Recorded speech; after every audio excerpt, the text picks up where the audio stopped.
Lectura del Santo Evangelio según San Marcos. Gloria a ti, Señor. En aquel tiempo Jesús salió de nuevo a la orilla del mar. Toda la gente acudía a él y les enseñaba. Al pasar vio a Leví, el de Alfeo, sentado al mostrador de los impuestos y le dice: sígueme.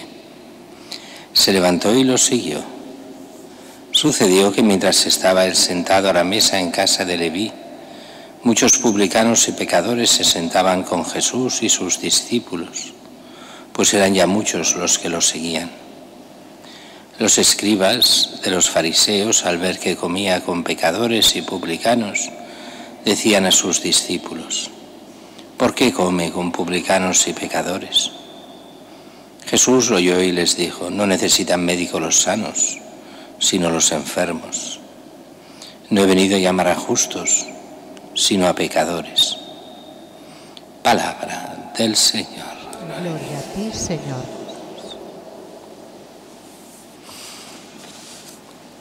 La primera lectura nos va hablando de este paso de los jueces a los reyes en Israel. Estamos en el siglo XI a.C. Durante unos cuantos años habían habido estos jueces que gobernaban, pero era un gobierno muy light. Era ese gobierno que lo que hacía era simplemente organizar las luchas contra los enemigos y poco más. Pero deciden que ya quieren un rey, quieren ser un pueblo importante, quieren ser como los demás pueblos. Ahí está el gran error. El pueblo escogido por Dios quiere ser como los demás pueblos. Samuel se resiste. El rey de Israel ha de ser Dios, no un hombre. Y es el mismo Dios que habla a Samuel, el profeta: no te preocupes, hazles caso. No te rechazan a ti, me rechazan a mí. Y ese es el problema de aquellos tiempos y de nuestros tiempos. Es el rechazo cuando se quiere rechazar la Iglesia, a los curas, a los católicos. No es el rechazo al catolicismo, es el rechazo a Dios.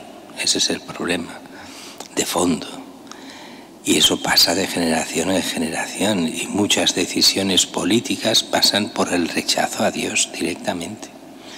Rechazar lo que es la ley natural, lo que es Dios mismo, todo lo que sea de Cristo fuera, todo lo que sea de la fe cristiana. Las otras no importan, pueden pasar a hacer lo que sea, pero la fe cristiana, Cristo hace desaparecer del pueblo. Y tantos y tantos católicos votan a favor de todo esto. ¿Cómo? Si no ha habido referéndum, votando a los partidos que votan, que quieren esto, acabar con Cristo y su Iglesia. Y muchos son de misa y de misa diaria. Y eso es grave en muchos casos. Mientras que el Evangelio de hoy viene en esta primera predicación de Jesús. Si solo hiciéramos caso de este Evangelio de San Marcos, pues diríamos: pero ¿cómo es posible todo esto? Pero conociendo que San Marcos siempre es muy, muy, muy sintético en la vida de Jesús con Leví, este Leví es San Mateo, es el mismo, pues seguro que hubo mucho más. Seguro que este Leví ya había estado en contacto con Jesús, ya había oído sus predicaciones, ya habría hablado incluso con él, seguramente, o había recibido alguna gracia suya. El caso es que Leví, sentado al mostrador de los impuestos, o sea, un cobrador de impuestos y como tal un pecador público. Recordemos que los cobradores de impuestos eran considerados como las prostitutas de la época, igual, al mismo nivel. Eran traidores al pueblo. Cobraban los impuestos para los romanos. Después esos que criticaban no les importaba tener negocios con los romanos. Pero cobrar impuestos, eso es traicionar al pueblo para los romanos. Si fueran para ellos, sí, pero para los romanos. Eso aparte de que tenían fama de ladrones, y no lo eran todos ni muchísimo menos. Muchos eran buenos funcionarios del Estado que cobraban los impuestos para el Estado. Dice que acude al pasar, dice, para ir hacia la orilla del mar de Galilea, vio a Leví sentado al mostrador de los impuestos y le dice: sígueme. Se levantó y lo siguió. Fijaros que es lo mismo que le pasa a Pedro, Juan, Santiago, Andrés. Pero por el Evangelio de Juan sabemos que, aunque aquí parezca exactamente lo mismo, a Santiago, Juan, Pedro y Andrés, resulta que Jesús los conocía ya de tiempo. Antes de pedirle que lo dejen todo y le sigan, ya lo habían conocido en Judea, ya habían ido a hablar con él, ya lo tenían como el Mesías, lo conocían bien. Y aquí parece, y en el Evangelio de Marcos parece que no se conocen, y ya se conocían. Seguramente algo parecido ha de pasar con Leví. Así que dice: sígueme. Se levantó, lo siguió y le ofrece una gran comida o cena, seguramente más una cena porque para el tiempo para prepararla. Dice que mientras estaba él sentado a la mesa en casa de Leví, muchos publicanos y pecadores se sentaban con Jesús y sus discípulos. ¿Qué quiere decir eso? Primero, que Leví era rico, porque para que muchos en casa comieran, era rico. Un personaje rico, cobrador de impuestos, que invita a muchos de los suyos. Muchos publicanos y pecadores se sentaban con Jesús y sus discípulos. Imaginar aquí los discípulos, los pecadores, todos juntos, la casa enorme, grande. Y eso quiere decir un típico cobrador de impuestos rico. Rico legalmente. Pensad que cobrando los impuestos bien, los romanos cedían una parte de los impuestos a los cobradores para que cobrasen más impuestos. Y así se hicieran ricos ellos y rico el Estado. Y dice que los escribas y los fariseos, al ver que comía con pecadores y publicanos, recordemos las casas ricas, se entraba, cuando habían banquetes, las puertas estaban abiertas a todos. Solo comían los invitados, pero todos los demás podían entrar y saludar y enterarse y chafardear, que es lo que les encantaba en esos momentos. Y allí asoman la cabeza y entran esos maestros de la ley, fariseos, escribas.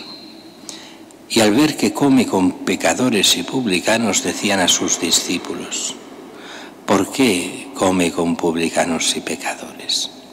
La idea es muy sencilla. Para la mentalidad judía de la época no se podía comer con pecadores.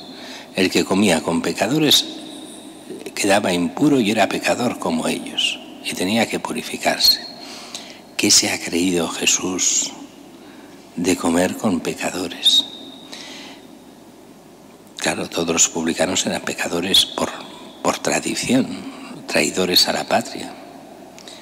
Jesús oyó y les dijo: no necesitan médico los sanos, sino los enfermos. No he venido a llamar a los justos, sino a los pecadores. Y como siempre digo, esta frase tiene doble sentido. El sentido literal, que es cierto, Jesús viene a llamar a los pecadores, y no viene a llamar a los justos, sino a los pecadores a conversión, es cierto. Pero aquí hay mucho más, y es esos que critican, esos que tildan de pecadores a Jesús, porque come con los pecadores y a sus discípulos.